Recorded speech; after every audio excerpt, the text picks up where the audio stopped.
Clone Wars has set up an interesting thread to explore in the Ahsoka series regarding Force users who are neither Jedi nor Sith, but somewhere between. Hello everyone, welcome to my channel. Please subscribe and keep watching for more details.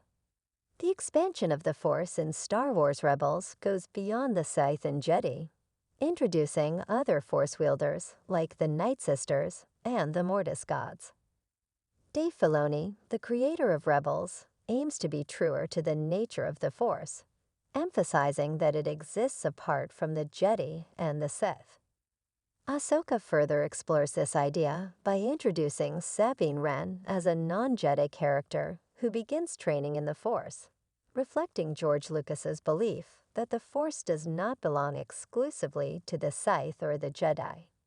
The expansion of the Force in Star Wars Rebels perfectly set the stage for the exciting developments of the Force in Ahsoka.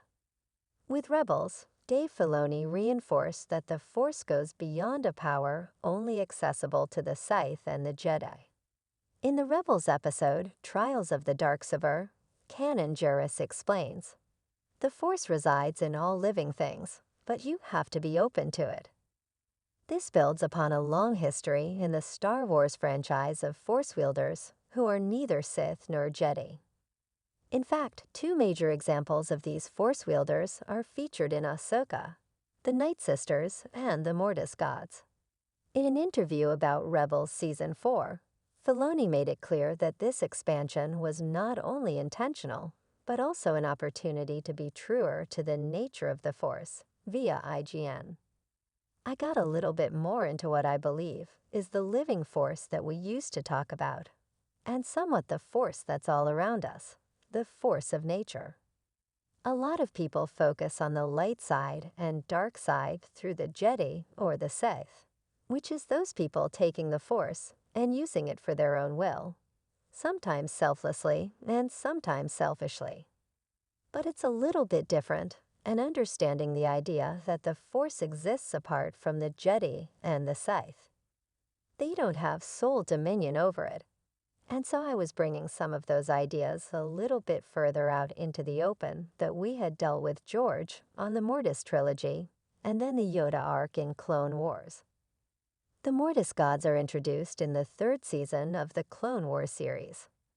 The trio of gods, the daughter, the son, and the father, represent the light side, the dark side, and balance in the Force, respectively, but they are explicitly outside the Sith/Jedi dichotomy. The Night Sisters are also introduced in the Clone Wars series, just 3 episodes before the Mortis gods. These Force wielders interact with the Sith and the Jedi in various ways throughout the series, but they are separate from either religion.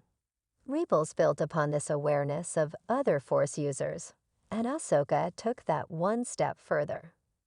Kanan's explanation of the Force is in reference to Sabine Wren, who in Rebels is not a Jedi, nor is she presented as having the Force or being Force-sensitive. However, the first episode of Ahsoka reveals that, after the conclusion of Rebels, Sabine began training as a Jedi under Ahsoka, attempting to harness the Force. Although she struggles in Ahsoka, by the first season's conclusion, she has managed some very impressive moves with the Force. This update is exciting because it reflects what George Lucas has long said about the Force. It does not belong to the Sith or the Jedi. Ahsoka drives this point home not only by including the Night Sisters, but also by hinting at a possible return of the Mortis gods. The Ahsoka Season 1 finale shows the gods as statues, suggesting that they may be brought back in a significant way. Of course, Star Wars Rebels and Clone Wars fans may not be surprised. Moray's presence seemed confirmation enough.